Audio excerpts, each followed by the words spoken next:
Diálogos frente al espejo.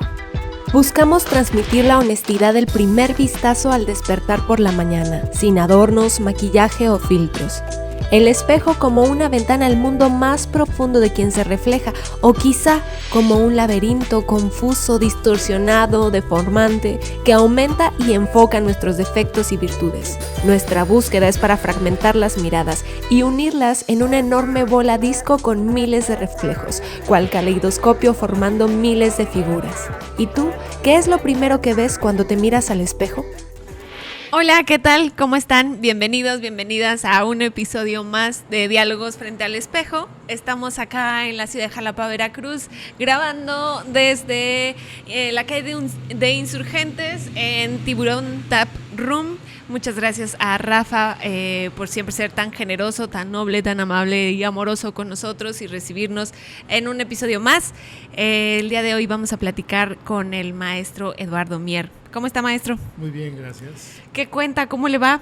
Bien. Ya está de vacaciones de la facultad ahorita, ¿verdad? Todavía estamos de vacaciones. ¿Cuántos años tiene la facultad ya? Va a cumplir 40. 40 años. 40, 50 años. ¡Wow! Buenísimo. Bueno, Ajá. eso hay que editarlo porque... ¿Hay que qué? Editarlo. Sí, son 50, ¿no? Sí, una cosa así. Sí. ¿Pero usted cuánto tiempo lleva ahí? ¿Desde Yo, que empezó, no? 23 años. ¿Cuánto? 23. 23 años. Sí. Wow. Maestro, ¿cómo empieza usted en el teatro? O sea, ¿cuál fue su primer momento en el que dijo, esto es lo que quiero hacer? Es una pregunta común. Ajá. O sea, me lo han hecho varias veces. Sí. Y siempre la respuesta común es que pues yo no lo pensé. Yo no puedo decir eso de que yo vi una obra, yo no quedé sé impactado. cuánto. No, yo soy totalmente por puro accidente. ¿Ah, sí? Ajá, sí. O sea, ¿cuál fue el accidente que lo llevó a los escenarios? O más bien a la tramoya, ¿verdad? Primero a poner música solamente, poner así, a oprimir un botón. Un compañero de mi hermano en la universidad resultó ser un director de teatro, bailarín, escritor ecuatoriano que se llama Lucho Moecay. Él está allá en Guayaquil, es de Guayaquil, y estudió con mi hermano en la Metropolitana, en la Universidad Autónoma Metropolitana, y eventualmente llegó a rentar un cuarto en casa, porque teníamos una casa grande y él necesitaba en donde habitar. Y pues de la convivencia, obviamente alguna vez me invitó a ver alguna obra, a ver alguna danza. Conocimos alguna gente conocemos mucha gente del medio, pero ni así yo pensaba que podía estar en eso. Salvo que un día él bailaba con un grupo muy importante hasta la fecha que se llama Barro Rojo. Claro. Danza contemporánea, Barro Rojo Arte Escénico se llama ahora. Y justamente el día de mi cumpleaños, cuando yo cumplí 21 años, fue a cenar a la casa, porque ya no estaba rentando con nosotros, fue a cenar y fue con Serafina Ponte, uno de los fundadores de Barro Rojo. Me fueron a invitar para poner la el música. audio en una gira, eran unas giras que organizaba el ISSSTE, Programación Cultural. Era muy interesante ese programa.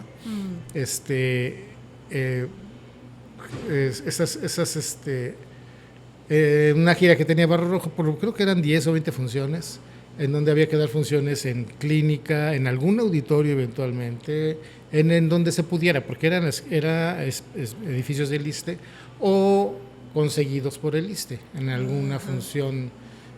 Era, digamos, me acuerdo, creo que en Chalco. No fue en el ISSSTE, sino en la Casa de la Cultura, pero el ISSSTE negoció el espacio. Y era dadas funciones obviamente para pacientes, para empleados y para público en general.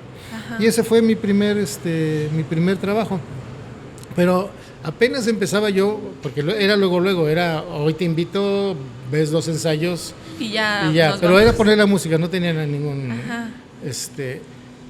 me dijo, oye, aprovechando, hay una temporada de El Atentado de Jorge Ibargüengoitia, dirigida por el maestro, que en paz descanse, Rogelio Luébano, con el grupo Vámonos Recio, que era también un grupo muy importante, en este caso un grupo de teatro.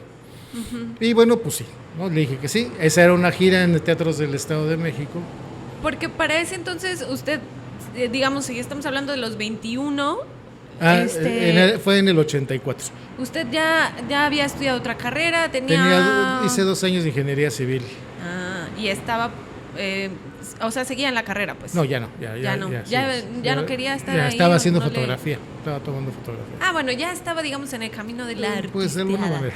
De alguna manera. Ya se había desviado desde antes, pues.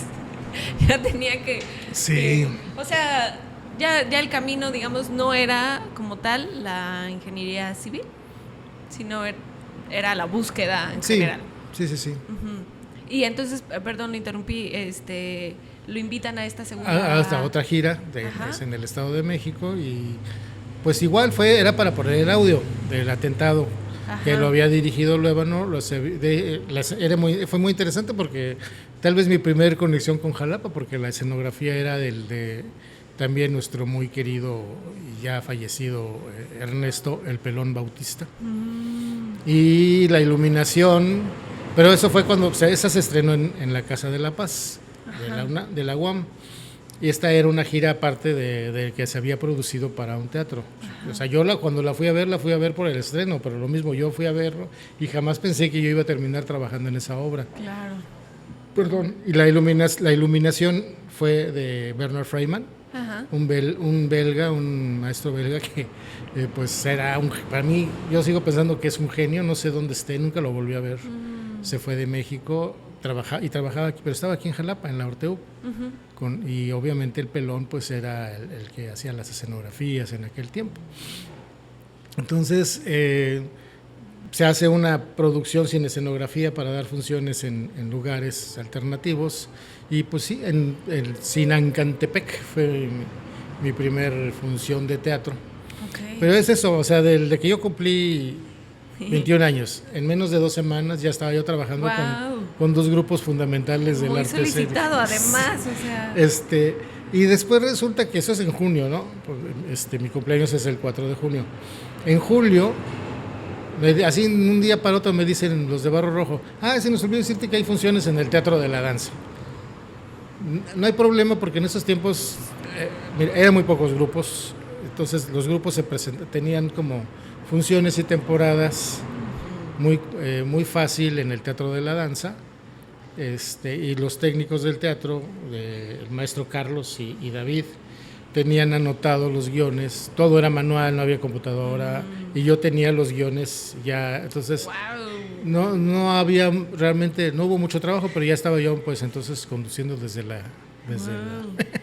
la cabina. Ajá. Y entonces, mientras tanto, con Vámonos Recio se hace una temporada en el teatro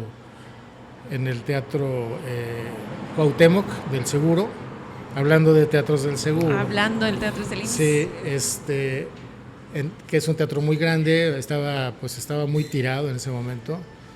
Bernard se subió, él arregló un reflector, arregló un circuito, porque además era ingeniero electrónico, no me acuerdo. Entonces se metió, arregló un dimmer de la consola, que eran esas consolas de cuchilla, nada que ver con estas consolas de dimmer de cuchilla. Wow. Y conmutadores, o sea, era parcheo por conmutador. Y lo arregló y echó a andar una iluminación, y ya se fue la última vez que lo vi. Entonces yo me quedé a cargo de hacer el traspunte y de poner la música, ¿no? Y ya en octubre de ese mismo año ya estaba yo en el Cervantino. No, bueno. Sí, con esa obra, ayudándole a Luébano a poner la iluminación. O sea, yo obviamente me acordaba de todo. Luébano mismo puso la iluminación. Y nos llevamos al técnico del teatro para que se hiciera cargo él, porque él también se la sabía. Y porque Luébano actuaba, Luébano no podía estar en la cabina. Era director y actuaba. Y entonces eso es así donde yo comienzo, ¿no? Entonces, en la primer convocatoria que hubo para entrar a la carrera de escenografía de la Escuela de Arte Teatral, hoy en NAT, entonces en esa primera oportunidad entré a la carrera. Órale. Como de escenógrafo, yo soy Su escenógrafo. formación fue de escenografía. Porque justo le iba a preguntar si usted identifica un momento en el que se decide, digamos, o sea, las artes escénicas lo fueron jalando de alguna manera, Sí. pero si identifica algún momento en el que dijera, aunque no me jalen, yo me voy a dedicar a esto. No, creo que no sentí eso, solamente empecé ya no lo pensé, pues, o sea, Ajá. digo, además empecé a ganar dinero por aquí y por allá. Claro.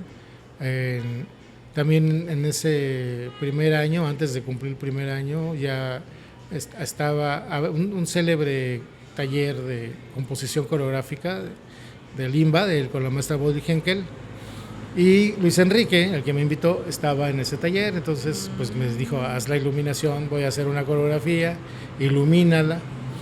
Y entonces estoy viendo los ensayos y una chava que era bailarina de flamenco estaba haciendo también ahí su coreografía. Ajá. Y me dijo que me pidió que le hiciera la iluminación y me pagó. Sí, mi primer diseño. Ajá. Mi primer diseño pagado. Con Luis Enrique, esa coreografía que hizo después ganó un premio nacional.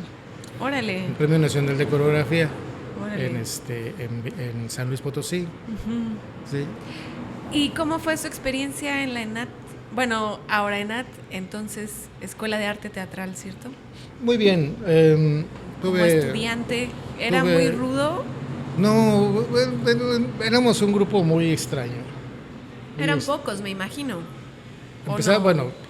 Empezamos 11 y al final en los 4 años correctos solo terminé yo. Uh-huh. Y 2 compañeros terminaron después. O sea, finalmente solo terminamos 3. ¿Pero fue la primera generación? No, ya había varios. Pero ¿no? Dijo algo así como la primera convocatoria que vio usted. La primera que salió desde que yo me enteré. Claro. A la primera oportunidad. La primera, ya. Entendí. Eso fue, eso es así. Ok. Y entonces ya entra a la carrera y... Bien, pues tuve, por supuesto, profesores que me definieron, ¿no? Jorge Reina, un escenógrafo ya poco conocido, poco recordado, pero pues hasta la fecha sigo utilizando la manera de pensar, de tomar un tema. ¿Cuál sería esa manera, maestro? Dejar la primera impresión. Dejarle primera impresión y no es decir, tú lees una obra, puedes leer, no sé, una obra incluso realista, pensemos en un tranvía llamado Deseo. Tennessee Williams es meticuloso y explica hasta cuántas respiraciones tiene que hacer el actor antes de decir una cosa, ¿no? Bueno, pues todo eso no sirve. ¿No sirve? No sirve para hacer una escenografía, no, para actuar no sé, yo no soy actor. Pero para hacer una escenografía, esa meticulosidad que utiliza de que esto es así y así y así, evidentemente es el pensamiento del autor. Claro. Pero no necesariamente está bien y podemos remitirnos a muchas obras en que los autores ponen todo y en realidad están pensando desde su punto de vista, así lo imaginaron, sí. Pero como ejemplo, tal vez el peor ejemplo sea la descripción que hace el maestro Usigli del gesticulador, ¿no? Perdón, de Corona de Sombras. Okay. En donde pide un escenario dividido a la mitad y de este lado es el presente y de este lado es el pasado y un aparato que sería enorme además, entonces como que no ese no es lo que, bueno, pues no es la manera en que yo aprendí a hacer, ¿no? Claro. Entonces, lo que nos pedía Jorge, bueno, y muy de la mano con la clase porque esa era la clase de escenografía con Jorge, la clase de análisis con Ricardo Ramírez Carnero, que él entraba a la clase de escenografía y Jorge entraba a la clase de análisis, no siempre, o sea, estaban en contacto, de modo de encontrar cuáles son las ideas motivadoras, que la idea motivadora es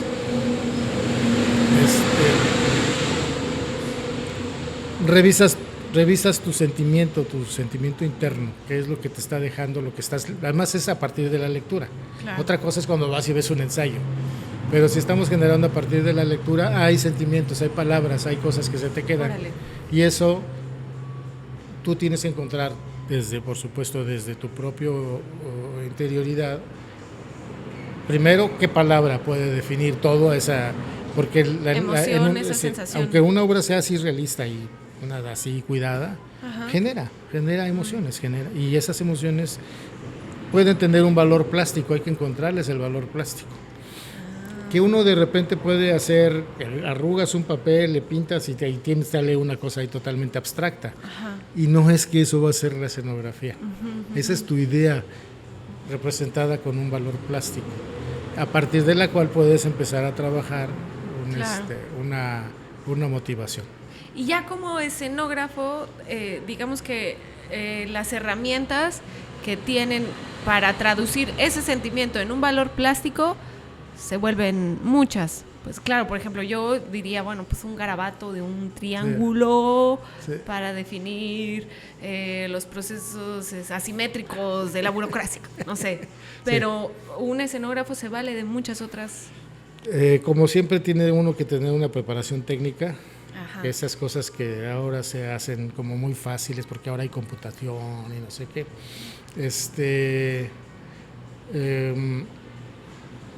Hay que dibujar mucho. Yo solo soy dibujante, no soy un gran dibujante, pero obviamente en la disciplina, si sé, por ejemplo, que tengo que diseñar un vestuario, ahora el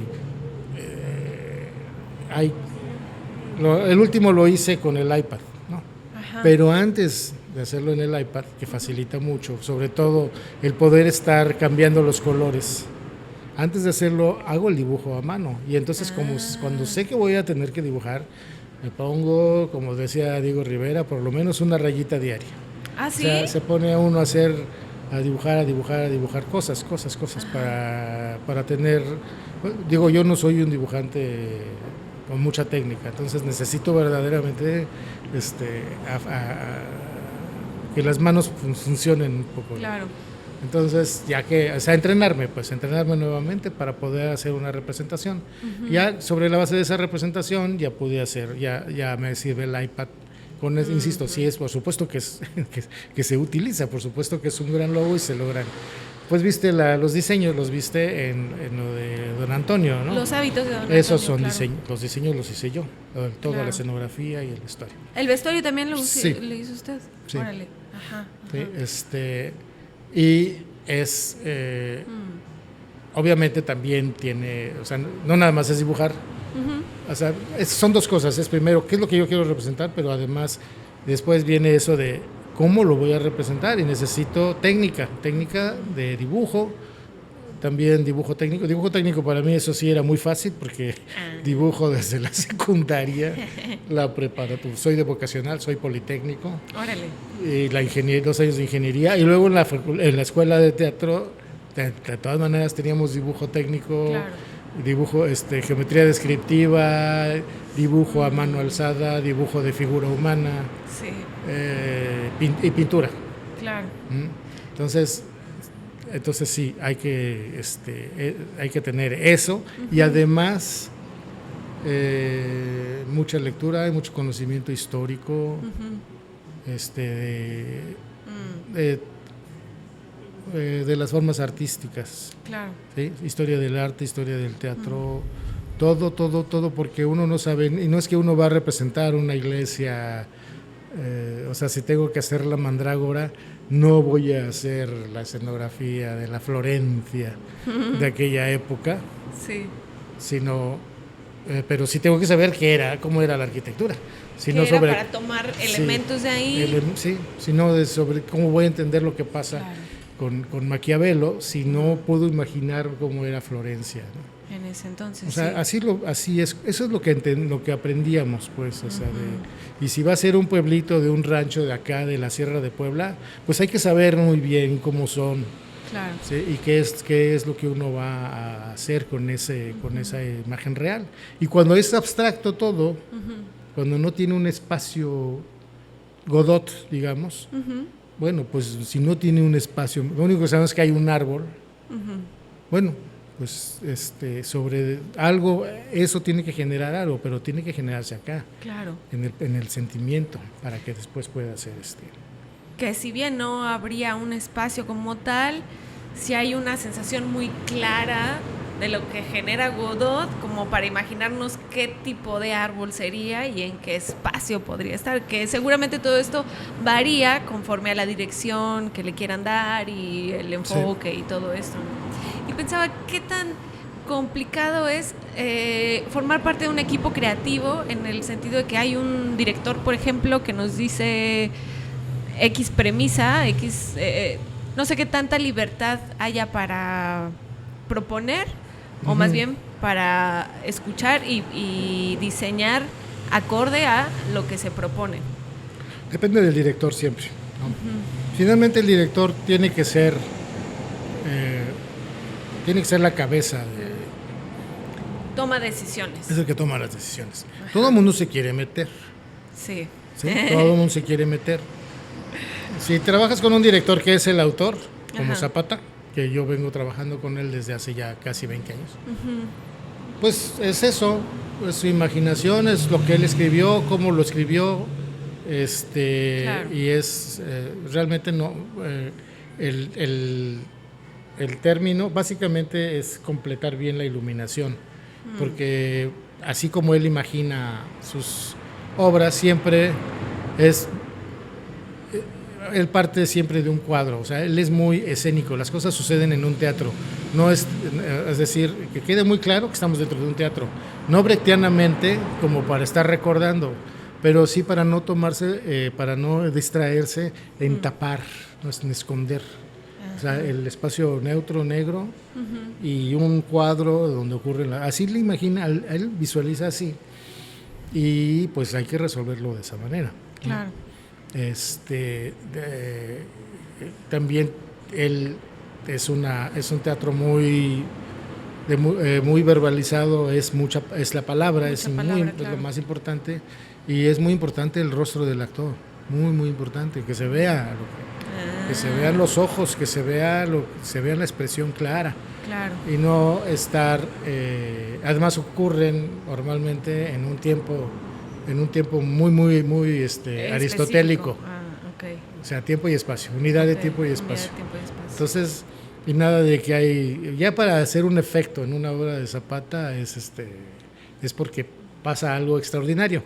Cuando tiene también obras en las que todo está muy realista, pero ocurren cosas como aliens o como fantasmas, ¿sí? Entonces ahí acabe hacer efectos, pero fuera de eso es una iluminación que tiene que ser muy de acuerdo al método tradicional, iluminar bien el rostro y el cuerpo, por ejemplo, ¿no?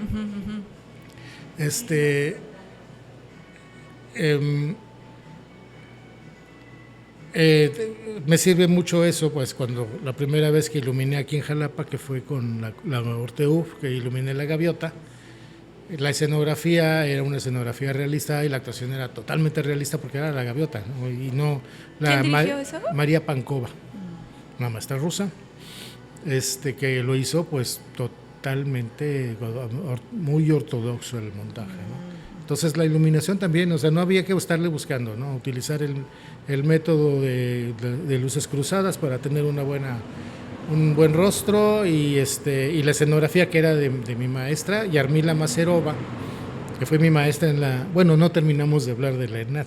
Claro, sí, vamos de uno a otro. La maestra Yarmila Macerova, que fue la escenógrafa y vestuarista, pues todo era de época también, todo estaba, hasta el fonógrafo estaba ahí. ¡Órale! Sí, y entonces no hay que estarle haciendo, ¿no? Ese es un tema bien interesante, porque hacer efectos pues es tener mucho equipo, y con las maravillas que hacen los equipos ahora, pues todo se facilita. Tal vez hacer efectos hace 50 años pues dependía mucho de tener mucho presupuesto y que los teatros tuvieran más equipo del que normalmente tenían los teatros. Pero ahorita con cualquier cosa compras compras unos reflectores que hacen muchas cosas, ¿no? Pero ¿a qué nos estamos refiriendo con efectos, pues? Luces en contra, colorcitos, cosas que giran, que se mueven, proyecciones, mappings y esas cosas, ¿no? Okay. Yo sé que no es fácil, pero ahí está, y una vez hecho una cosa así resuelve mucho. Sí. Y de repente en danza contemporánea se abusa del humo, se abusa de la oscuridad, se abusa de picados y cosas, se abusa, o sea, eso es se puede iluminar una obra sin pensar en lo que está pasando, o sea, solamente para que se vean, préndanles el foco y ya estuvo.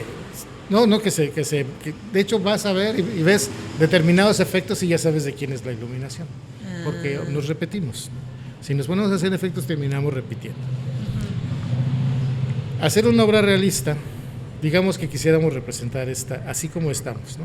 Ok, ¿Sí? Esta es la escena. Y queremos hacerlo tal cual. Ajá. Se requiere mucho equipo y mucho tiempo, porque no es nada más, es al revés, casi no tiene que haber movimiento. Entonces los enfoques tienen que ser muy precisos. Ajá. Y se tiene que encontrar cuál es el valor de la escena, para qué sirve esa escena, y de todo darle un toque dramático y que tenga una atmósfera. Pero iluminar bien un rostro y un cuerpo que se vea clarito es técnicamente más complicado que hacer efectos. Eso pensaba, ¿qué tanto hoy se piensa la iluminación y la escenografía? O sea, como director o sea, como persona de escenario, ¿qué tanto se investiga sobre el tema en un sentido más profundo, como lo acaba de comentar? Yo, o sea, no sé qué tanto, porque además los espacios en los que tenemos acceso, no sé qué tan equipados están como para ir a pedir súper detallado, quiero con este tiempo y esta programación, o sea... Mira, viste Don Antonio, ¿no? Sí. Pues precisamente se ubicó, pues hay una cosa que yo quiero decir con esa obra, y sé muy bien en dónde estoy parado, cuáles van a ser las posibilidades que tenga de montarla, ¿sí? Entonces precisamente diseñé un aparato muy escueto, muy geométrico, que se puede resolver incluso sin iluminación. O sea, para mí en este caso es mucho más importante poder poner bien la escenografía. Y si no hay equipo suficiente, pues que se vean bien los rostros. Si fuera en un espacio alternativo en donde prácticamente no hay luces, o incluso pudiera ser al aire libre, pues se puede montar. No depende de la iluminación. Claro, cuando está en un espacio que tiene equipo de iluminación teatral, sí se aprovecha. Se aprovecha y por supuesto que mejora, ¿no? Pero no puede depender del aparato de iluminación. Esa obra, sobre todo esa obra que tiene, pues dice muchas cosas, y es muy importante también el texto y las cosas que están pasando. Sí. No puedo desplazar el mensaje para yo lucir, o sea, construir una casa en el Alto Perú en el siglo pasado y entrar en detalles y luego cambiarlo. O sea, podría tener mucho presupuesto y pensar hasta en un escenario giratorio y esas cosas, ¿no? Pero porque además son el cambio que se regresa, ¿no? No, finalmente no puedo yo depender de que si no hay luz no se va a lucir igual. Claro. No puede, o sea, en este caso no puede ser. Hay obras que por supuesto están pensadas para verse en condiciones técnicas fuertes, o sea, más definidas, más que tengan más interacción, que estén más que sea el lenguaje a partir de esas cosas. Por supuesto que se puede, se vale, y así es el teatro. O sea, hay obras en danza, pues regresando a eso, que sí hay escenas que incluso el coreógrafo las piensa justamente con un efecto, y que hay que resolverlas con un efecto, y si ahí sí, si no está ese efecto, está difícil. Hace mucho tiempo iluminé una obra que se llamaba Túnel de Luz, que era acerca de estas experiencias del umbral entre la vida y la muerte. Órale. Y bueno, pues es que sin el efecto de luz que había al final, al final entraba una luz muy, muy potente que no se encuentra en cualquier lado. Claro. Y que estaba sobre las bailarinas, que tenían las gasas y la música. Esta coreografía, si no está respaldada con esa imagen clarísima de lo que es la luz, el famoso túnel de luz, no resulta, no tiene impacto, y no es porque la coreografía no tenga un valor coreográfico, sino que precisamente es porque está pensada así como imagen. Claro. Sí se puede, o sea, sí ocurre. Yo entiendo pues a quienes hacen sus mappings y todo, porque así visualizan su obra. No digo que eso no se deba de hacer, pero pues qué tanto vamos a depender siempre de una tecnología. Claro. No lo digo yo, lo dice una gran iluminadora. Estados Unidos, la iluminación del siglo XX estuvo dominada por mujeres. Órale. No es que no haya hombres, pero hay en Broadway las más importantes son mujeres. Tharon Musser y Jean Rosenthal. Tharon Musser específicamente es la iluminadora, solo con decir una basta, que es Chorus Line, ¿no? Okay. O sea, ya nada más con eso. Y Tharon Musser, que tenía todo a su disposición, decía que ese es un peligro.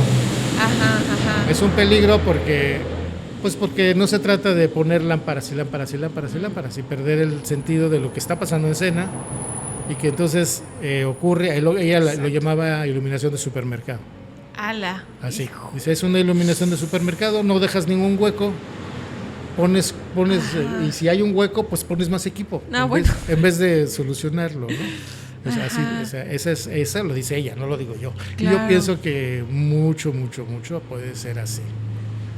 Sí. O sea, hay ese peligro de que pues tengo todo resuelto técnicamente, entonces bueno, sí, porque no sé qué tanto se piense como un aporte dramático a la escena como tal, o sea, es decir, para esta escena del umbral entre la vida y la muerte es clara, o sea, bueno, no sé qué tan clara, pero es importante una iluminación precisa de tal color, de tal forma, con tal inclinación, etcétera, y no sé qué, yo sí me pregunto qué tan común es que lo repensemos nosotros para nuestros montajes. Por ejemplo, en el caso de los extraños hábitos de Don Antonio, sí. Que fue un montaje que realizó el año pasado con su compañía. Sí. Yo recuerdo en algunas pláticas también que tenían que ver mucho con trazos escénicos de cierta forma, ¿no? O sea, como que lo había diseñado de una manera que era, pienso yo, muy evidente su formación de escenografía, en el que quiero que los trazos sean así, y cuando vi la puesta me parecía como todo muy limpio, muy preciso y con una claridad, pues no solo de entrada y salida comúnmente de los personajes, ¿no? ¿Cómo lo vivió usted con el proceso con las actrices? Son 3, ¿no? Son 3. 3 actrices. Bueno, afortunadamente hay mucha amplitud en los criterios, que es una de las cosas que yo encuentro que es un valor de la facultad. Son actrices egresadas, son actrices de la facultad, una egresada y 2 alumnas que, bueno, hay mucha ductilidad porque trabajan diferentes metodologías de actuación. O sea, se está desde el lado stanislavskiano, que oye, vi una cosa ahí que es un anuncio de un curso creo que se llama Villanova. Ok. Sí, en donde a mí, bueno, perdón, pero me parece terriblemente pretencioso, porque 100 años después de que se empezaron a pelear con Stanislavski, ahí en su curso, Stanislavski no es suficiente, dice. ¡Órale! Bueno, a mí, o sea, eso lo vienen diciendo desde hace 100 años, ¿no?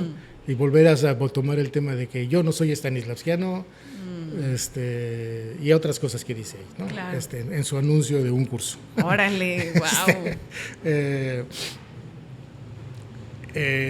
Entonces, precisamente en la escuela pues se trabaja con eso, pero también hacen otras cosas, hacen trabajo con el cuerpo, tienen información de Lecoq, tienen información de otras formas de atacar un problema desde el punto de vista de la actuación. Entonces tengo pues actrices en este caso que entienden muy bien el no clavarse con una metodología. Si lo viste en un principio, pues solamente hice una sesión de análisis. Y leímos, hicimos un análisis y nos vamos a la escena, directamente a empezar a montar. Y porque en el montaje empiezan a salir cosas, obviamente ya te estás aprendiendo el texto, ya lo estás viviendo, y entonces en realidad lo seguimos analizando. Lo seguimos analizando, pero sobre la escena. Y no es cuando entienden muy bien que cuando se marca un movimiento se entregan es un equipo que entregó su confianza en que se les está marcando un movimiento que es necesario, que tiene un significado y que tiene un peso en el diseño general de la obra. Y que estaba siempre, o sea, la escenografía como siempre la ves casi hasta el final, pero teníamos muy claro cuál era y por qué son los movimientos, las entradas, las salidas, cuál es la topografía del espacio, que es abstracto, es geométrico el espacio, pero tiene una topografía basada en una realidad, en una casa y en un confesionario. Entonces no nada más es vamos a montar y vamos a empezar, sino que tiene todo un respaldo en cuanto además la lectura semiótica que hace el público acerca de los niveles, ¿frente? Bueno, el movimiento. Ajá. Hay una semiótica del movimiento. Esto lo aprendí con un maestro de semiótica en la escuela, precisamente, que no nada más nos dio clases un rato. Llegó de suplente el maestro Jorge León. Y él nos hablaba mucho del deporte, ¿no? Él tenía la teoría que puede ser muy discutible, pero a mí me pareció muy correcta. Para mí es correcta, aunque se puede discutir obviamente, de que la gente va, por ejemplo, al fútbol y a los grandes deportes porque también hay un placer justamente en ver el movimiento como un espacio que es geométrico. Hay que ver Donald en el país de las matemáticas, por cierto. Quien no lo haya visto, búsquelo en YouTube. Donald en Mathemagic Land es un corto de Disney con el pato Donald, en donde habla entre otras muchas cosas, habla de la sección áurea y por qué funciona. Okay. Entonces, es esta idea de un gran espacio geométrico, dividirlo en líneas, trazos, con el movimiento que tiene mucho de coreográfico. Cuando un equipo juega bien fútbol, está trabajado, no digamos coreográficamente, pero los espacios están muy marcados, no se amontonan, pues, o sea, no van todos detrás de la pelota. Y todos tienen un papel y una distribución y etcétera. Y hay equilibrios y cosas así, ¿no? Se siente cuando un partido está cargado de un solo lado, puede ser si un equipo mete muchos goles puede ser muy divertido, pero a la vez es muy poco atractivo. No, el público no va a ver eso, el público va a ver que haya combate verdadero. Un enfrentamiento. Sí, y entonces todo tiene que ver con también espacialmente. Órale, no hay un trabajo. Sí. Esa era la idea que decía Jorge. Y lo mismo puede ser en el béisbol y en el básquetbol, etcétera, ¿no? Entonces, pues uno sabe que solo con estar trazando claramente. Órale, qué buen punto. El público no es que se ponga a analizar, mira, está utilizando los equilibrios y ya se leyó a Doris Humphrey. No. Obviamente va a haber público que sí sepa, ¿no? Pero claro, el público no va a ver eso. Pero es una forma de facilitar la lectura. Es como si tienes un libro y estás leyendo un libro que está mal la tipografía y que no lo puedes leer. Bueno, pues es la tipografía de una escena es justamente esta limpieza de la que que tú mencionaste, ¿no? Sí. Pues es parte de esa tipografía. Órale. Cómo está en la hoja en donde estás leyendo, cómo está la hoja de la escena en donde estás. Entendiendo una historia y una sí. limpieza y una claridad de las cosas. Exactamente. Los extraños hábitos es parte de... la montó más bien con actrices de su compañía de teatro. Sí. ¿En qué momento empieza su compañía?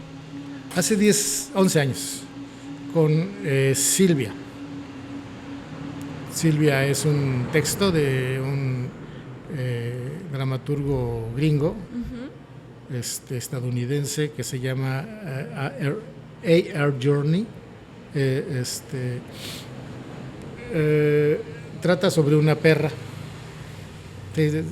No hay que usar el eufemismo de una perrita, no, es una perra. Es una perra, es alguien, una persona que está en el parque y en el parque una perra se le sube al regazo, no tiene dueño, tiene en su collar dice Silvia.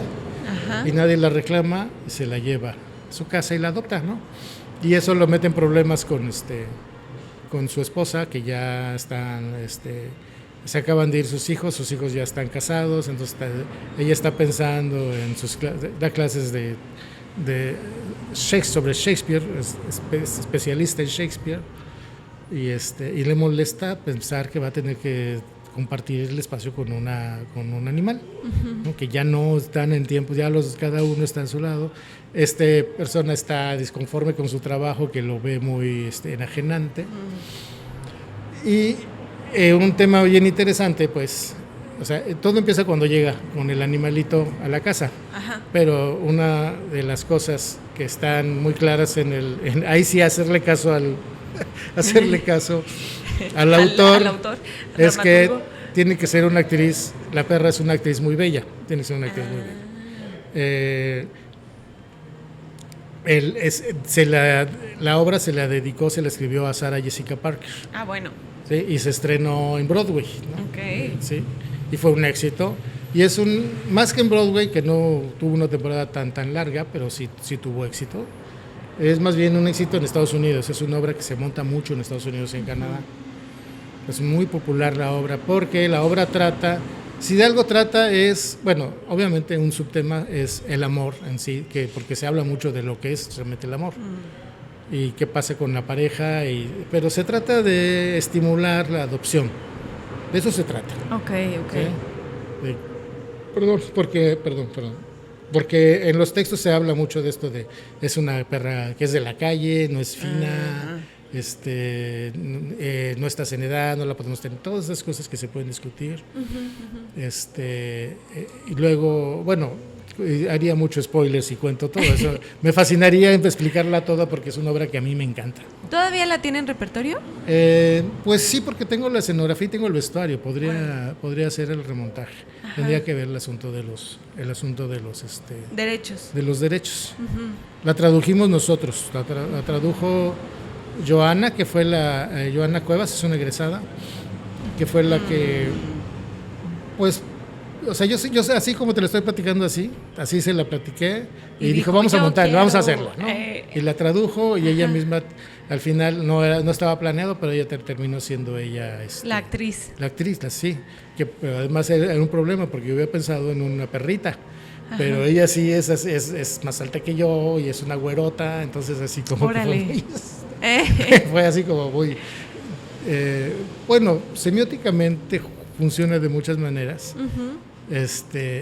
Pero porque es una perra pues que habla, no solo habla, sino que ha leído, o sea, sabe, no sé si haya leído, pero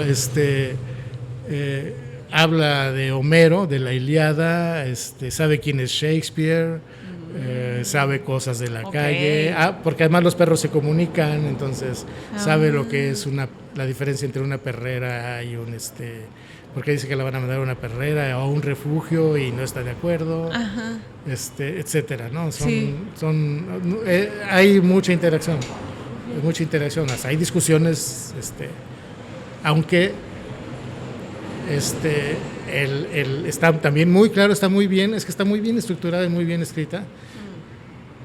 Para ellos son ladridos, hablan, O sea, así como las personas que le hablan a sus perros y sienten que los perros les responden. Bueno, pues ahí sí es muy real, porque le hablan y el perro sí responde. Así sí responde, aunque sea ladridos, pues. Claro, pero pueden tener esta conversación. Pueden tener esta conversación. Sí. Esa fue la primera obra de su compañía. Así es. ¿Y cómo, o sea, ahorita por lo que nos cuenta, pienso que el arrojo de tener una compañía, un grupo y iniciar un trabajo de equipo tiene que ver también con este impulso de Joana? Sí, tuvo que ver. Ya había una búsqueda. Sí, habíamos empezado a trabajar. Pues, eso fue antes de Silvia, una titulación de una actriz que estaba montando Roma al final de la vía, Deidra Medina. Okay.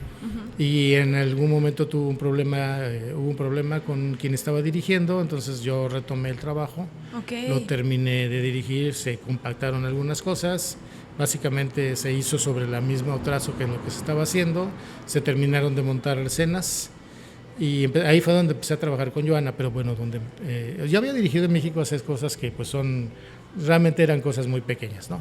Eso ya fue mi primer trabajo, el de Roma, fue el primer trabajo pues más meticuloso. Después se titula, no se hace más, pero se retoma la obra después. En ese grupo se llamaba Teatro Vía. Básicamente eran Deidra y Violeta Magaña. Órale. Y se remonta, ya se hizo un remontaje en donde ya fui yo, ya fue mi dirección, ya mi concepto. Hicimos dos, ese y Frida, el de Humberto Robles, Viva la Vida. El de Humberto Robles, que es una obra también magnífica, ¿no? Que además es una obra que pega en automático porque el personaje es muy popular. Ajá. Pero no es el personaje, es precisamente la escritura de Humberto, que es extraordinaria. La forma en que toma el personaje es un monólogo. Ajá. ¿Y ha seguido con montajes en diferentes tiempos todo este lapso, sí, digamos? Sí, con el grupo he dirigido ya, o sea, cosas que yo escojo específicamente. Ya es más su... Sí, o sea, trabajé 2 o 3 obras con Karen Priego, que fueron monólogos, los monólogos que son o sea, eso sí fue una visión política, feminista y política, los monólogos de Darío Fo y Franca Rame, que son monólogos de mujer, sobre la mujer, y que son unas obras también extraordinarias, ¿no? O sea, sí tuvo una visión política y feminista. E hicimos una obra que es un cachondeo, como dirían los españoles, que es una obra que se llama La Torre de Marfil, que es de un maestro ecuatoriano que en paz descanse, que es una burla, así tal cual, hacia la intelectualidad. Se llama La Torre de Marfil porque es una poetisa narcisa que vive en su Torre de Marfil y que todo el mundo le queda pero pequeño. Okay. Al final presume de que yo fui condecorada por 4 dictaduras, ¿no? O sea, también políticamente tiene su visión política en el entorno latinoamericano. Sí. Lo que son los escritores. A mí me plagió Neruda. Pues a mí me plagió Cortázar, ¿no? Así. Porque llega otro que es Narciso. ¿Otro? Sí, entonces son dos, llegan a adorarse mutuamente, ¿no? Pero terminan peleados. Claro, no podría terminar bien esa situación de ninguna manera. Sí, y después de eso, empecé a trabajar con Ana Yeli. Con Ana Yeli, que ella ya había trabajado conmigo, digamos, pues realmente, más bien, ¿no? Sí. Ella igual empezó como técnica con la iluminación de Silvia. Cuando entró, recién entradita a la facultad, la subí a la cabina que me echara la mano. Ay, qué padre. Y desde ahí trabajamos juntos, ¿no? Ya son esos 11 años. ¿A 11 años? Pues sí, a los 11 años de Silvia, ella estuvo en eso, ¿no? Listo, wow. Sí, entonces monté, lo del vestido, que lo había empezado a montar, lo del vestido de boda, que es una obra, que es un entremés de Silvia Pardo Bazán. Sí, no, perdón, que es, Pardo Bazán, la escritora española que de repente es muy poco conocida en México y que y realmente no es como dramaturga, no es buena su dramaturgia, pero es mucho más importante que eso. Ella es una feminista, tratadista, conferencista, es la introductora es introductora junto con Benito Pérez Galdós del realismo en España. Es una figura preponderante en todos los niveles, ¿no? Lo único que no le permitió estar en la Real Academia es que en ese momento ser mujer pues no era bien visto, ¿verdad? Entonces montamos, tiene un texto que se llama el vestido de boda, que es un entremés. Realmente habla muchas cosas de la sociedad española, se burla mucho, pero al final dramáticamente pasa muy poco, al final no pasa nada, ¿no? Pero entonces la tomamos como excusa y encontré la manera de montarla. Entonces está dentro de otra obra.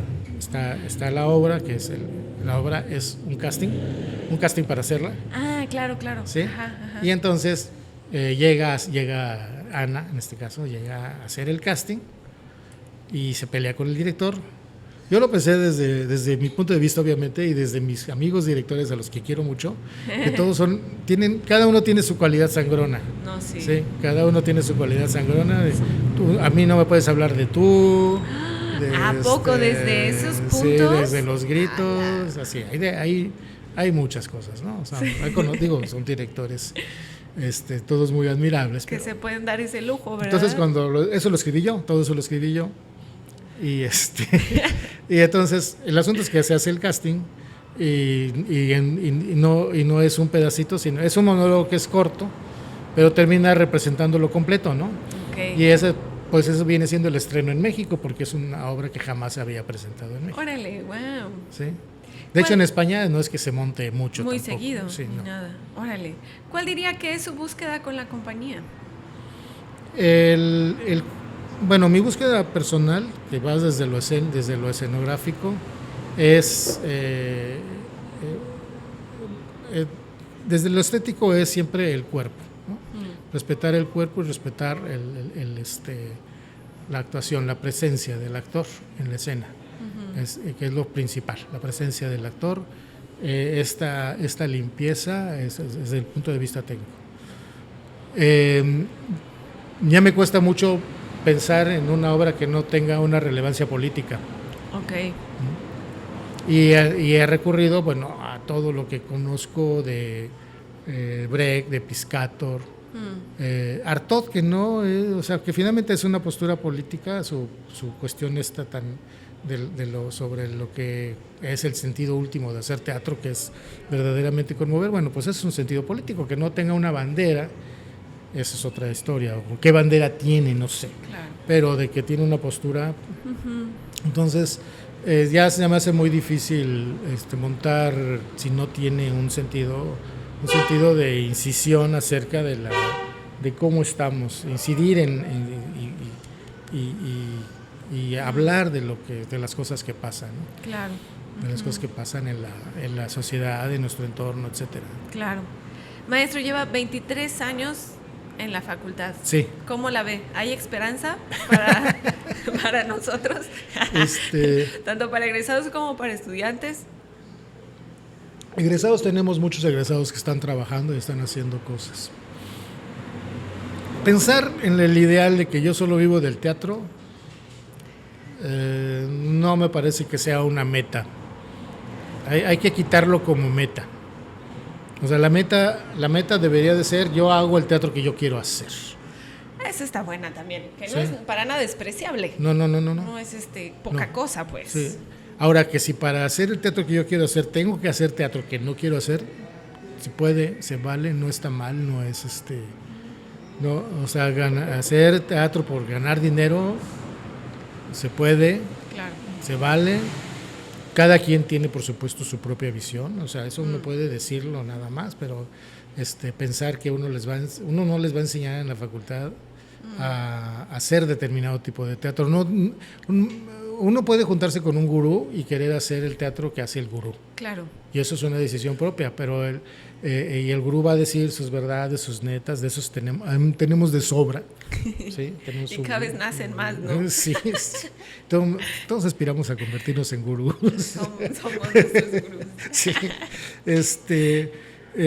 pero no, pues finalmente cada quien va a hacer el teatro o sea, si debe tener uno la libertad y la posibilidad de escoger qué teatro quiere hacer, con quién, y para qué. Claro. ¿No? ¿Para qué? Y si se trata de hacer teatro para ganar dinero, pues por supuesto que se puede. Tenemos también ejemplos de eso. Voy a decir varios nombres, pero no clasificados, ¿no? Pero de gente, de egresados nuestros, o sea, no clasificados como que hace esto. Son los nombres de nuestros egresados que están haciendo teatro o muchas cosas alrededor de eso, ¿no? Está, por supuesto, Adrián Vázquez, es de los más conocidos. Sandy Pascual, que es actriz, egresada como hace 6 años más o menos. Pues la misma Ana, que hace un montón de cosas y que para todas se le dan muchas cosas diferentes, ¿no? Ana Yeli. Está Alan Blasco, que le va muy bien. En general, la gente que trabaja alrededor de Adrián, que también son egresados, pues les va bien. Hay 2, 3 egresados que han estado con Adrián. Con todos los pesares y problemas que están pasando, pues están las chicas de Área 51 y está Diana Anaí y sus grupos estos que se mantienen, pues trabajando de una manera o de otra, que si la beca, que si no, que si la función, que si los festivales, bueno, pues esa es la manera en que se puede. Obviamente también quienes están en la compañía claro. Aquí y en la compañía nacional. Claro, sí. Que ahorita creo que Estefanía, ¿no? Estefanía Ahumada, Tete, claro. Gaby Núñez. Gaby Núñez, ¿verdad? sí, que ahorita ya no está, pues, pero estuvo mucho tiempo ahí. Sí. Entonces sí tenemos muchos egresados que están teniendo presencia en diversos tengo uno que realmente fue muy poco lo que lo conocí, de hecho no me acuerdo de él, no voy a decir, él fue el que se acordó de mí, me mandó y me da mucho gusto siempre, es porque me mandó en Face, entonces él está allá, él es paisano, yo soy de Saltillo, ¿no? Y él es de un lugar que se llama Matamoros, está más bien cerca de Torreón. Y tiene un grupo de teatro y da clases y está aquí y allá y en las conferencias y está en una cuestión sobre la historia de Matamoros. O sea, por lo que veo, siempre tiene actividad, siempre. Órale. ¿Sí? Buena. Entonces, de que, pues, insisto, tenemos gente, bueno, tenemos a Legazpi, tenemos a... Legazpi, ¿qué hace ahora? Está allá en su tierra. Está haciendo cosas allá. En Mexicali, Tijuana. Del norte. Sí, en Tijuana, Mexicali, etcétera, ¿no? Por ejemplo. Órale. Tenemos una egresada en Australia y que le va bastante bien. Órale. Sí, claro. La famosa Guate, porque es guatemalteca. Órale. Pero es nuestra egresada. O sea, de que hay esperanza, digamos que hay esperanza. Yo pensaba también en cómo está ahora la atmósfera estudiantil. ¿Cómo la visualiza usted? Bueno, tenemos cada vez más diversidad, ¿no? Para mí es un problema, pero no hay muchas opciones. Admitir gente muy joven. No, como muy joven. Desde los 18, o sea, terminando la prepa ya se meten. Sí, de 10, pero eso es lo no común, ¿no? Pues es lo común, no se puede hacer otra cosa, no podemos poner un límite más alto porque llegaría muy poca gente. ¿Y cree que sería prudente poner un límite más alto? Sí, ya que probaste, que ya sabes que de verdad te quieres dedicar al teatro. La idea de que estás en la prepa y, yo quiero ser actriz y yo porque no lo sabemos, o sea, no tenemos un panorama de lo que va a implicar eso, ¿no? Exactamente. Quizá. Sí, digo, para mí ese sería un problema. Entra mucha gente con una esperanza muy poco fundamentada. Sí, entonces sí les vamos a fallar, a mucha gente le vamos a fallar, pero porque su plan, su esperanza es la que no estaba en no estaba alineada, no tenía sí, idea de lo que tenía que esperar. Pues. Sí, entonces sí, evidentemente vamos a tener en ese sentido siempre, así con esa exigencia, pues, o sea, con esa exigencia de que abramos la matrícula, pues obviamente no vamos a fallar, necesariamente va a fallar la facultad porque no va a cubrir eso. Sí, entre que hay gente que no sabe ni siquiera o no ha ido al teatro o no ha leído teatro, etcétera. Claro, porque eso también de alguna manera disminuye la, ¿cómo decir? Competencia de alguna manera o sea, es decir, en lugar de que todos estén desde un punto de referentes importantes de ahí para arriba, es más bien como ponerlos apenas a invitarlos al teatro. Exactamente, a que encuentren algo que los emocione. Exacto. Y en esa edad en donde tú crees que las puedes todas, que sabes más que tus papás, que tus tíos, que tus maestros que también. Tus maestros, bueno, hay muchas cosas, ¿no? Ahora hay gente que es así toda la vida, ¿eh? Sí. O sea, en la escuela de teatro, no recuerdo la edad, había una edad mínima. ¿En escenografía? En escenografía y en actuación. Ahora no, ahora son igual, 18 años, ¿no? 18 que yo sepa. Sí. En escenografía eran 21 años. O 22, algo así, no era inmediato. Órale, no era luego. Sí, creo que en actuación también, la verdad no me acuerdo. Pero igual, o sea, puedes entrar de 25 y de todas maneras estar pensando que ya, no, yo nada más vengo por el papel, ¿no? Ese tipo de historia. Eso me he encontrado, pero ocurre más pues a los 18 años. Entonces, bueno, tenemos eso, ¿no? Que estamos admitiendo prospectos para teatreros de gente muy joven. O sea, como tantas cosas, no es que esté mal en sí mismo, pero sí pues marca ciertas cosas con las cuales hay que trabajar, ¿no? Y bueno, pues ahorita estamos en un momento que el tiempo pues está pasando la factura y estamos con la necesidad de admitir también una planta académica, que se renueve la planta académica. Sí. Justo en este momento pues está el asunto muy difícil y pero bueno, pues es en general quienes están accediendo a la planta académica también son egresados de una manera o de otra. Creo en este momento difícil que entren a dar clases ya como parte de la planta profesores que no sean de aquí. Aunque para venir a dirigir sí hemos tenido pues profesores que vienen invitados, además con niveles importantes, ¿no? O sea, y con reconocimiento nacional y hasta en momentos hasta internacional, ¿no? ¿Pero eso es poco común o es más común? No, más que a mí no me tocó. Ay. Sí. Me tocó la mala suerte. Bueno, estuvo Mauricio Jiménez, por ejemplo, ¿no? Mauricio Jiménez. Es un nombre muy, muy importante. Claro. Alicia Martínez. Alicia Martínez, Edén Coronado. De San Luis Potosí. De San Luis, sí. Del Rinoceronte, ¿verdad? Del Rinoceronte, sí. Que vino y trabajó algo que tenía un trasfondo político, por supuesto. Él sí, pues viene de una familia de teatro independiente. Okay. Mi maestro, el que fue mi director de tesis de maestría, Giles, fueron dos directores canadienses de la Universidad de Victoria. Brian Richmond, que tiene una carrera extraordinaria en California, y él es estadounidense en California y bueno, obviamente allá en Canadá, y Giles Hogia, que es director, pero básicamente igual que yo, es escenógrafo, iluminador, y que tiene una importante carrera en Broadway, de hecho, ¿no? Más bien en off Broadway. Okay. Sí.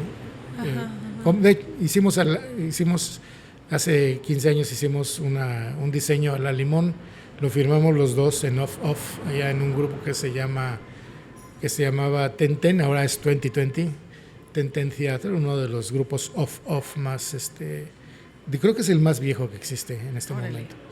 Hicimos un Shakespeare, y bueno, pues hemos tenido pues también esos directores. El maestro Seransky, claro, en 3 ocasiones ha estado también trabajando. Mencionar a Zapata, bueno, lo vemos como aquí como el compadre porque es de aquí. Lo tenemos aquí a un ladito. Pero por supuesto que sí, es un personaje, claro, de la escena nacional, ¿no? Sí. Entonces sí, Adriana Duch, no decir también, por supuesto, claro, ¿no? Por supuesto. También en la misma tesitura de Martín. Entonces sí tenemos, en este caso, lo importante no es tener la figura grande que te va a venir a iluminar. No, el asunto es los contactos, el estar en contacto, no contacto de conveniencia, no, el estar en contacto con las realidades escénicas, ¿no? Claro. Con la actualidad que está pasando, encerrarse en una isla en tu escuela. Hay que mantener una unidad escolar y poner una imagen y por supuesto hay que hacer un núcleo, pero ese núcleo solo se puede enriquecer de lo de afuera, ¿no? Si no estaríamos en una endogamia en donde pues si no vemos, si no conocemos, si no estamos al tanto de lo que está ocurriendo afuera, pues estamos haciendo eso, endogamia, por no decir una palabra un poco más censurable. Pensaba hoy o sea, bueno, hoy fue un día particular, acabamos de despedir a una persona importante en el medio teatral, yo diría que a nivel nacional, sí. completamente, y varias de las anécdotas que se platicaron hoy fue la despedida del maestro Paco Beberido,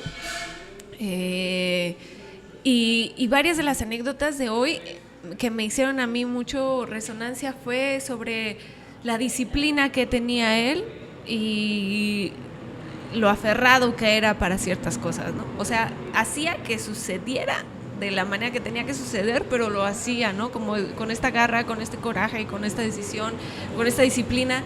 Y varias cosas que mencionaron hoy, que yo dije, eso actualmente podría calificarse como políticamente incorrecto, ¿no? Entonces, esas cosas como políticamente incorrectas nos impiden o no lo sé, es una pregunta más bien, nos impiden o no crecer o seguirnos formando en el ámbito teatral. ¿Usted qué opina? Yo he estado de las dos maneras. Yo trabajé con un solo montaje con el maestro Raúl Cermeño, allí, precisamente en la escuela, ya hace muchos años ya, ¿no? Y encontraba que pues tenía justamente esa personalidad de súper ser dura, ¿verdad? Muy dura. Hay un juego que hacen, pues hablamos de gurús hace rato, ¿no? Sí. De por acá te pego, pero al rato nos vamos a ir a tomar un café y vamos a platicar, etcétera. Sí.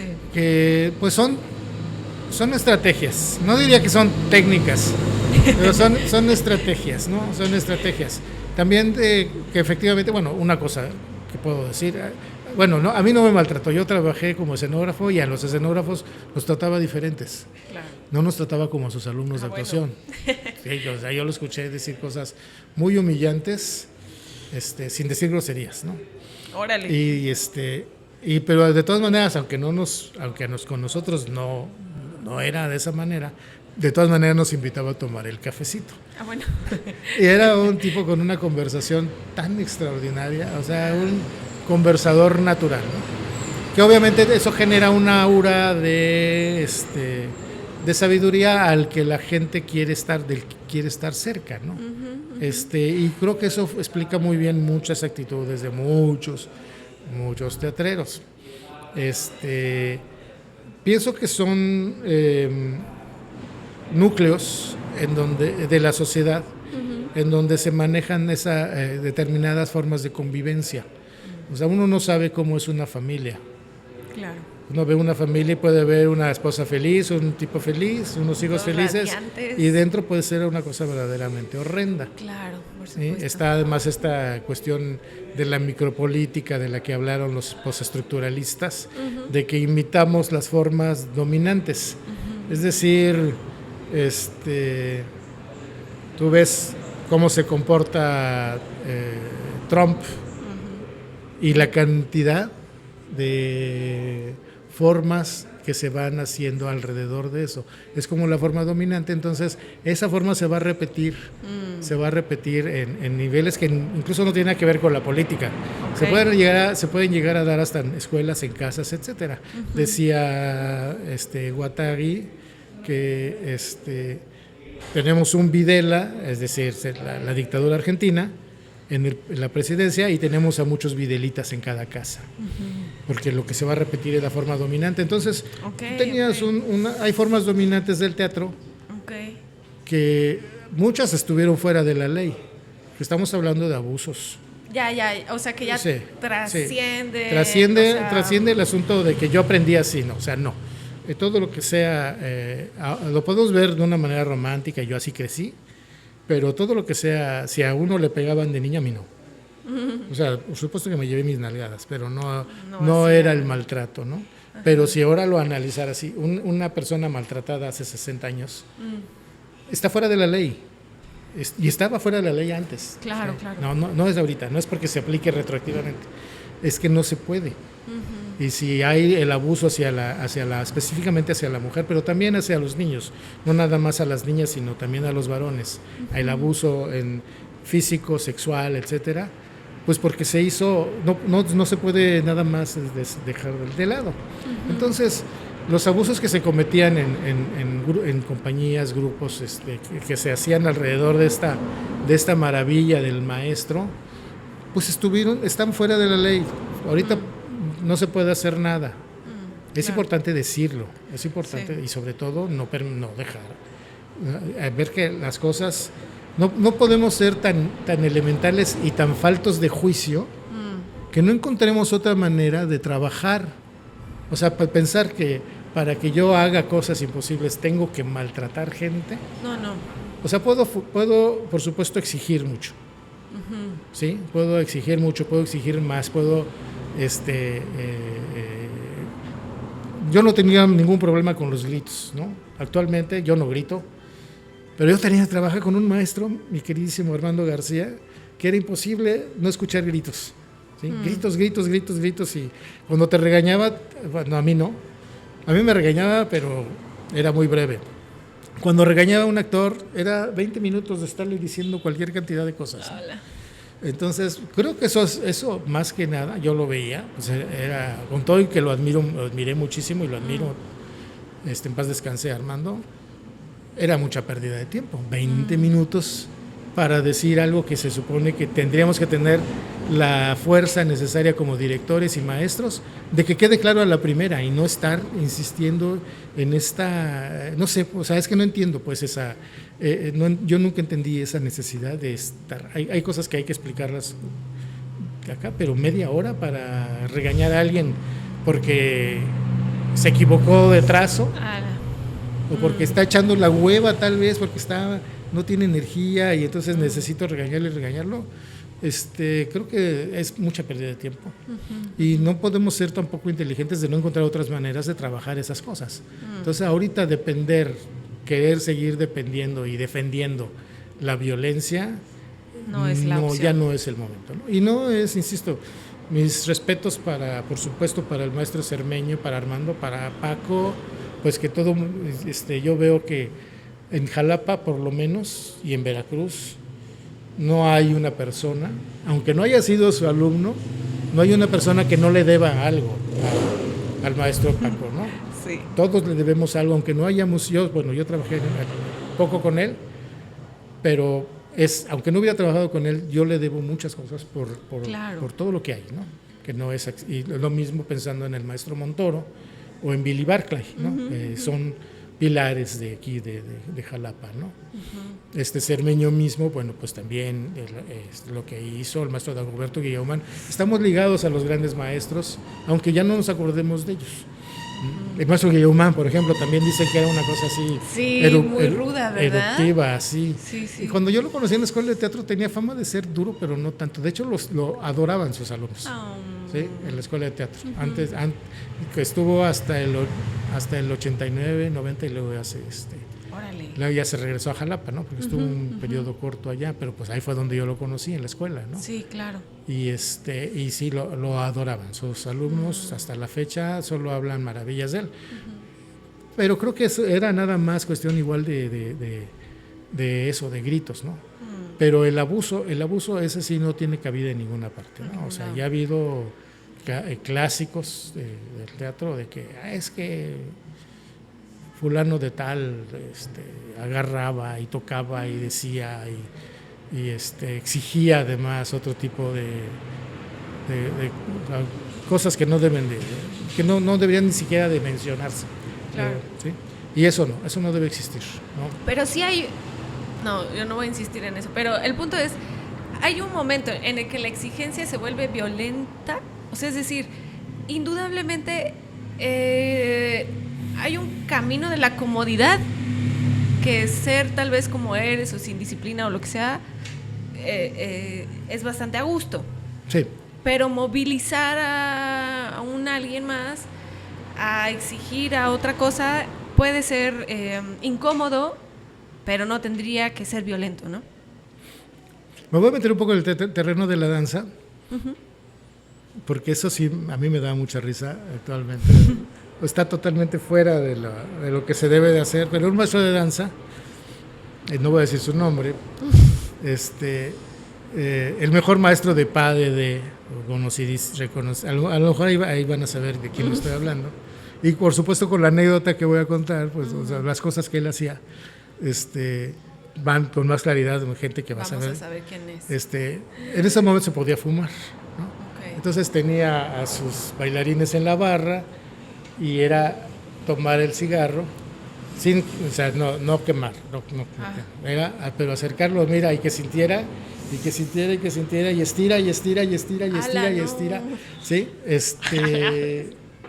Son cosas, para mí eso ya es extremo, y sin embargo no hay en sí un abuso. Claro. Yo tomé clases con una maestra que metía las manos por todas partes, ¿no? Aquí y te agarraba por acá, así cosas que ya sé, pero sí llegaba al músculo. Si ves, sientes aquí, sí, pues eso es lo que tienes que. O sea, de alguna manera sí había un fundamento para hacer lo que hacía. Total, tenía un conocimiento del cuerpo femenino masculino envidiable. Wow. Y no tenía evidentemente, o sea, lo sé porque yo lo viví, no sentía uno ningún tipo de cuestión de que estuviera aprovechando, digamos, la situación para hacer algo indebido. No, estaba haciendo su trabajo definitivamente. Okay.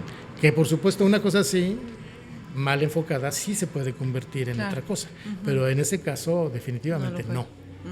¿Sí? Definitivamente no. Y ahora sería muy difícil que un profesor llegue a establecer esa jerarquía de que la gente sepa que está tocando, porque realmente ahora ya no se puede, ¿no? Hay una escuela fuera de aquí que dice, son letreritos que pusieron, es una facultad, y no critiques mi cuerpo. Órale. Así ya son letreros, ¿no? Entonces, si el maestro no puede decirle a alguien que no está trabajando debidamente su cuerpo, sí, y no estamos hablando de tocar ni nada, solamente decir, sí, o sea, casi no puedes decirte camina derecha, camina derecho. Critica su cuerpo, maestro. Sí. Es demasiado. Pero estamos también, el extremo contrario es totalmente, tampoco es aceptable. Tampoco, claro. Porque entonces aquí va uno a una facultad. Claro. ¿Sí? Me violentas porque ahora actualmente un maestro que te diga, no te creo lo que me estás diciendo, un maestro de actuación, claro. Como nos decían, tantas veces lo he escuchado, pues no te creo nada. No critiques mi actuación. Sí, no critiques mi actuación, mi sentimiento, me estás hiriendo, ¿no? Claro. Estaba en una época, los exámenes de actuación en la escuela, todavía me tocó, ya casi, ¿aquí lo ve o? No, allá. Casi Ya en esos tiempos ya casi no se hacía, pero en un examen de actuación, los exámenes de actuación eran en la escena, con montaje, ilumina todo. O sea, las puestas en escena eran exámenes. Y habían los sinodales, que eran los maestros. Y además estamos hablando de las glorias, de Tara Parra, Pilar Sousa, el mismo maestro Dagoberto. Había cualquier cantidad de monstruos de la escena, el maestro Algarra, y así todavía me tocó algunas funciones en que estás a media escena y voz, dicción, no te creo, eso cuéntaselo a otro, así. Sí, entonces, Qué divertido ser director en ese momento.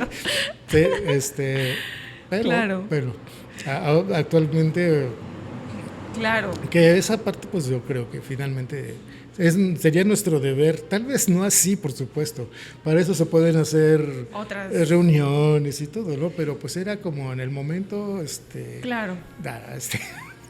Y pensaba en qué tan ávidos estamos de crítica teatral, maestro. En algún momento lo platicábamos, pero quería que nos compartiera su punto de vista sobre la crítica teatral y qué deberíamos decir, es decir, una rúbrica de un buen espectáculo. ¿Cómo podemos identificar un buen espectáculo?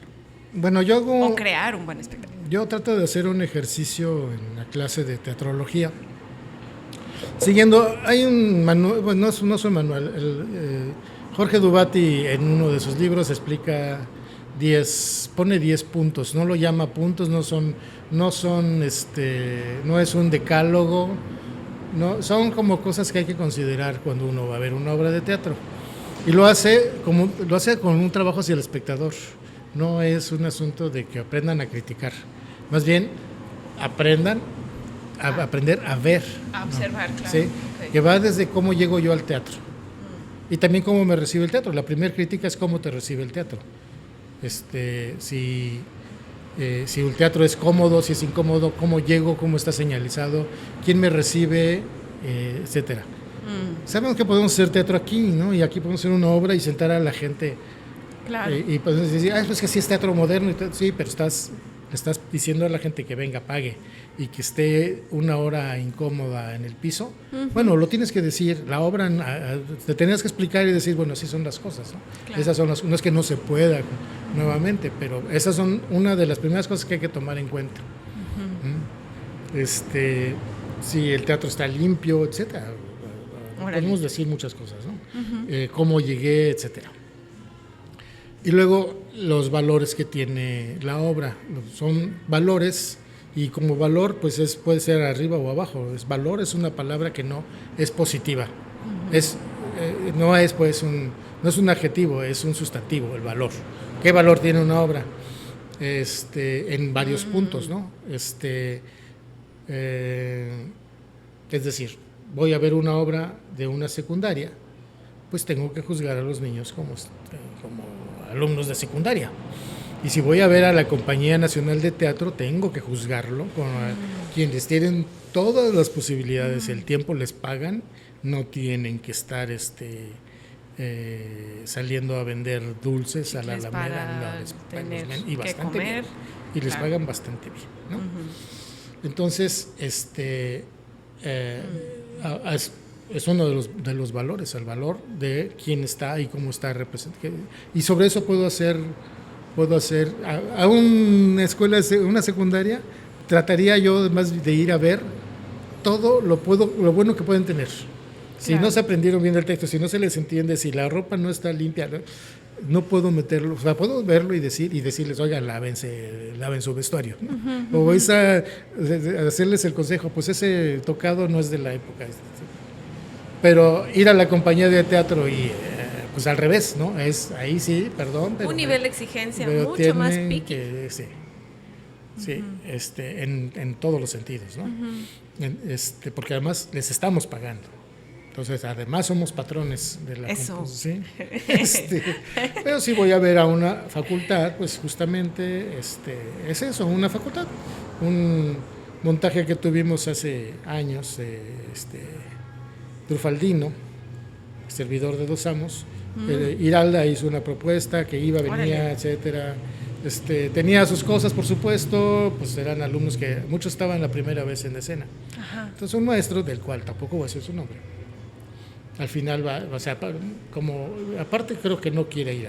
Entonces me dice, pues yo vi Trufaldino con unos italianos hace no sé cuánto tiempo y era, bueno, sí, pero eso no sirve.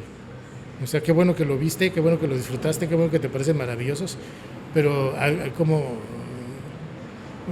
Yo me acuerdo que de niño nos paraban a los primos o a los amigos, así te ponían de espalda para ver quién está más alto, ¿no? Ajá, no sé si a ti te pasó, pero a mí me pasó. Sí. Obviamente que buscan a alguien que esté de tu estatura. O sea, Claro. si hay una niña que esté chiquita, no la van a parar junto a ti. Tiene que ser alguien, ahí vamos a ver, y que tenga la edad, ¿no? Pues vamos a ver la diferencia. Pues así son las mediciones, son eso. La medición es una comparación. Y evidentemente, por supuesto que puedo comparar el trabajo de los italianos como un parámetro ideal, Claro. pero no puedo decir que porque no llegaron a eso ya está mal, No. porque no es lo mismo, Claro. de ninguna manera, ¿no? Eso. Luego está una cosa, insisto, no es porque la obra automáticamente va a ser buena cuando es un estreno, ya sea estreno, o como cuando se montó aquí Galileo, ¿no? Que lo montó Marla, y montó Galileo, y fue la primera y tal vez la única vez que se llega a montar esa cosa aquí, porque es una obra demasiado grande. Pero bueno, se montó, y eso es una cosa que hay que considerar al momento de hacer la crítica. Se tomó un texto fundamental en la historia. Órale. Que no se hace normalmente, no lo estás viendo todo el tiempo, ¿no? Puedes ver muchos Shakespeare, Claro. y además, como ahora les da por hacerlo al revés, por ponerlos de cabeza, por que todos sean mujeres, que todos sean hombres, bueno, hay mil formas de hacer Muy Shakespeare. disidente, maestro. ¿De manera? Es muy disidente de nuestra parte. Sí. Entonces hay muchas maneras de ver Shakespeare. Con Galileo sería muy difícil que nos metiéramos en un rollo de ese tamaño, porque todavía hay mucha distancia con un texto como ese, ¿no? Entonces, por supuesto que es un valor que hay que tomar en cuenta. Claro. Si también se toma en cuenta lo político, lo relevante políticamente, y no es que esté mal que una obra sea de puro entretenimiento. Y otra vez, pero pues se toma, o sea, Dubati son 10 puntos en total, ¿no? Ajá. Y al final siempre pone, y al final es qué impresión me deja. ¿Salgo mejor? ¿Salgo igual? Salgo ¿Cómo? enojado, Sí. indignado. Sí, la famosa poiesis que él habla, que es esa comunicación que no está escrita, que no está ni siquiera en el texto, que es cuando uno toma cualquier cosa, o sea, cuando el baile, cuando leemos un poema, cuando decimos algo de Lorca, la luna vino a la fragua con su polizón de nardos, pues nos está diciendo algo, y si nos dice algo, sentimos alguna cosa diferente en el ambiente, eso es la poiesis. ¿Sí? Entonces, si empiezo a ver el celular, Claro. la hora, si estoy pensando en dónde está ¿Dónde están los baños? No sé. Sí, exactamente. No, sí, Pues cosas ya así. no hay esa poiesis, ya no hay Sí. esa comunicación. Se salió de la Se ficción. salió. Y eso es así. O sea, de hecho, ¿qué obra puede mantener Está todo el difícil. tiempo la poiesis, ¿no? Claro. Cuando te clavas, ¿no? A veces te clavas y una cosa pues sucede. Y a veces una obra puede tener momentos y momentos en los que no. Y tampoco es que esté mal en ese momento, ¿no? Claro. Igual, también porque también es trabajo de uno. ¿De uno Sí. como espectador? De uno como espectador. O sea, el espectador hace su trabajo. O sea, también Dubati ve al espectador como parte del Ok. parte del asunto. ¿Qué tiene que ver con la disposición que tengas de ver un Sí, espectáculo? porque esa energía sabemos que se siente. Ok, claro, sí. Digo, si vas y te sientas así, y Llegas te así, cruzas. empiezas a bostezar. Sí, exactamente. Mira el teléfono, esas cosas. Exactamente. Y sobre todo, bueno, a nosotros nos ocurre mucho eso, es una parte muy sensible, porque en el foro de la facultad, cuando digo nosotros me refiero A la universidad. a la universidad, ¿no? En el foro de la facultad estás viendo al público. O sea, lo estás viendo porque la luz le va a rebotar Le siempre. va a rebotar. Y tampoco hay nada de malo, o sea, obviamente hay actores que jamás se van a desconcentrar con eso. Pero no todo el mundo funciona igual y hay gente que se da cuenta, hasta se dan cuenta de quién es, ¿no? De quién es el que va en mala, porque si en mala onda, pues, así cuando de plano te llegas, te cruzas y todo, ¿no? Entonces es un trabajo en el que también participa el espectador, definitivamente. ¿Sí? Y participan además también los técnicos y o sea, todo quien esté involucrado la atmósfera. en la atmósfera es parte del negocio. Y eso Dubati insiste mucho en eso. Si hay alguien que insiste en involucrar hasta el guardia que te recibió, órale. O sea, insisto, si el teatro está limpio, está aseado, no son los actores, puede ser obviamente los actores limpiando, pero normalmente pues no son los actores los que limpian. Entonces hay alguien ahí dedicado a que eso esté bien. Y está el que construyó el mueble, aunque no esté en el foro, que hizo su mueble allá en su taller, pues lo hizo pensando, para eso. Claro. Todo es es mucha gente, pues, mucha gente. A la obra más sencilla hay mucha gente involucrada. Claro. Y eso son las cosas que considera. Entonces, a partir de todo esto, quiero hacer una crítica. La primera crítica importante es qué es lo que yo pienso y cómo me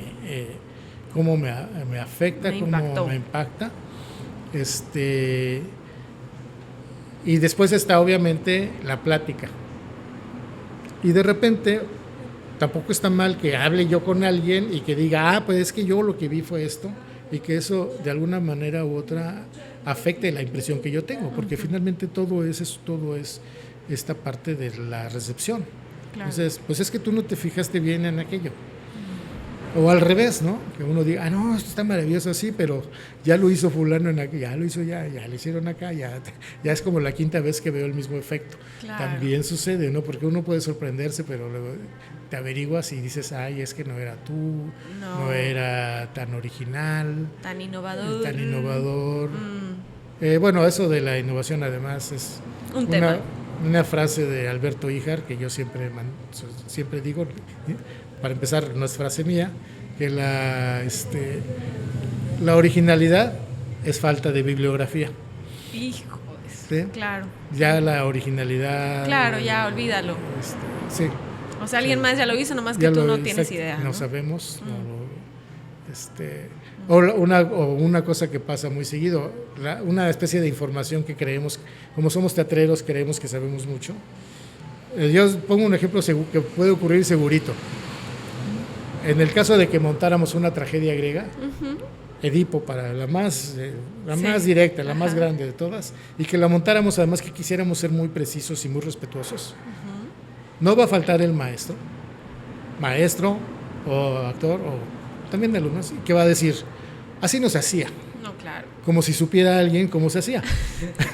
Yo fui testigo en su momento. Sí, nadie sabe cómo se hacía, pero todo el mundo va a decir, es que así no era. Claro. ¿No? Esa es típica, ¿no? Más de una vez. De hecho, yo vi al Teatro Nacional de Grecia en el Centro Nacional de las Artes en el 2000. Pasearon por todo el mundo Edipo. Órale. Entonces lo montó el Teatro Nacional de Grecia completo, muy ortodoxo, no con coturnos, pero sí estos vestuarios, ni con máscaras, pero sí unos maquillajes que hacían que todo se viera muy igual, ¿no? O sea, era una propuesta muy hierática toda. Yo quedé fascinado, aunque yo conozco la tragedia, pero pues muy bien tener el letrerito ese, claro. Los cantos, coreografías, movimientos, y sí, efectivamente, va saliendo, y pero así no eran las cosas, ¿verdad? No, pues no, lo más seguro es que no, o sea, estoy 100% seguro de que así no era. Sí, por supuesto. El problema es que quisiera encontrar que alguien me dijera, claro, cómo sí se hace, ¿no? Claro. Sería muy bueno que alguien tuviera ese referente, ¿verdad? Subirte a la máquina del Doctor Who y poder viajar a Grecia y ver una función de Edipo. Claro, y ¿no? Regresar y testificar. Sí, tiene que regresar, eso es importante. Sí. Claro. Y ya no digas el verso, así no se dice el verso. No, bueno. Claro. Y obviamente que hacer verso, meterse en una técnica que es muy especial y que sí, que cuando queremos hacer verso sí tenemos la obligación de investigarlo y hacerlo. No, claro. Además dependiendo del verso, ¿no? Sí. Pero si es teatro del siglo de oro, tenemos que buscar la más posible cómo es esa técnica. Porque además mientras más ocupe la técnica, menos se nota que es verso. Claro. Si alguna vez, o sea, yo en el Festival del Siglo de Oro, en El Paso, vimos una comedia española con españoles y no parecía verso. ¿Por qué? Porque fluye. Lo tenían muy bien dominado. Están marcando las cosas. Sí, claro. Sí. Sino que ya lo tenían muy apropiado. Y eso es muchísimo trabajo. Sí. Ahora eso no significa que no, pues como no podemos hacerlo como los españoles, no hay que hacer verso. Por eso es importante esto, ¿no? ¿Quién lo está diciendo? ¿Qué nivel tiene? ¿Desde dónde habla, verdad? Y entonces todo eso me da mi información que necesito para juzgar, porque finalmente el juicio, ese es inmanente, no podemos evitar el juicio. Una cosa es que seamos generosos, a diferencia de no ser generosos. Una cosa es que tengamos esa cosa, pero el juicio se establece. O sea, de hecho, tan sencillo es como que estoy viendo pasar los autos y si uno pasa muy despacio, hago el juicio, ese va despacio o ese va muy rápido. O qué ruidoso es el camión. Son juicios, todo. La vida es hacer juicio. La realidad es hacer juicio de todo. Claro. Si te vas a sentar en una silla... Es lo inmediato, ¿verdad? Sí, o sea, sí, no es, no hay manera de evitarlo. Dice Susan Sontag que ojalá regresáramos a la primera inocencia de no enjuiciar. ¿Se puede? Sí. ¿No se puede, o sí? No, ella lo ve como algo que no se puede, precisamente. Pero entonces, bueno, estoy parafraseando, se llama... es un ensayo, ¿no? Me gusta cómo termina el ensayo porque dice que en vez de una hermenéutica necesitamos una erótica del arte. Órale. ¿Sí? Es decir, no podemos evitar el juicio, pero sí podemos regresar al sentimiento primario. Ella lo que piensa es que qué es lo que pasa si verdaderamente nos ponemos en la intención y en la forma de sentir las cosas por primera vez, como un niño que está viendo las cosas por primera vez.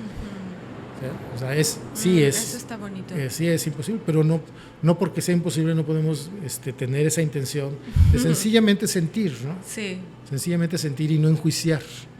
Está difícil ya cuando te dedicas a esto. Está más difícil, ¿no? No, sí. No, pues yo... es que la luz, su vestuario. Ay, no, ya me voy. Sí, ya, sí.